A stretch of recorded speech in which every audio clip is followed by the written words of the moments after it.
I'm from Glasgow, but I moved down to London last year, and I've noticed some cultural differences between Scotland and England since I moved. And I'll give you an example.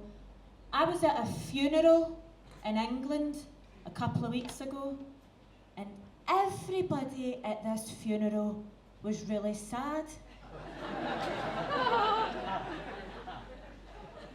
And I didn't quite know how to react, because I don't know if anybody here has been to a funeral in Glasgow before, but quite a lot of them could be very easily mistaken for somebody's 21st birthday party. I know this because I used to work in a pub in Glasgow that was round the corner from the crematorium.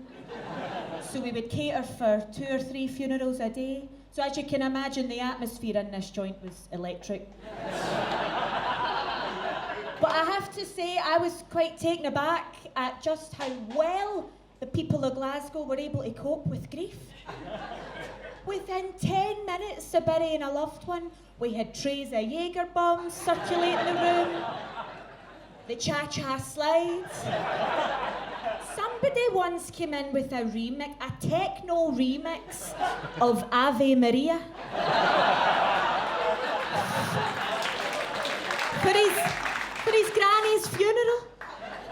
And I'm standing with a tray of sausage rolls. I thought, have I missed something? The woman that's just buried her husband is currently leading a conga around this function suite. Mental.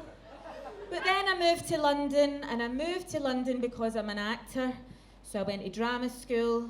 I graduated from drama school in 2020, just at the start of COVID. Do you know how degrading it is finishing an acting degree on Zoom? Because it's a very practical course, right? It doesn't translate well online. Like, we had a movement class, and for 3 weeks of this movement class, we had to choose an animal and embody that animal for 3 weeks. This is during lockdown. I've been telling my mum for the last 2.5 years I've been studying Shakespeare and Chekhov.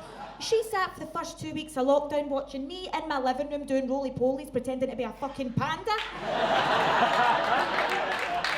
But one of the perks of living in a council estate in the East End of Glasgow is that when your neighbours walk past the living room window and catch you pretending to be a panda, nobody bats an eyelid. Nothing.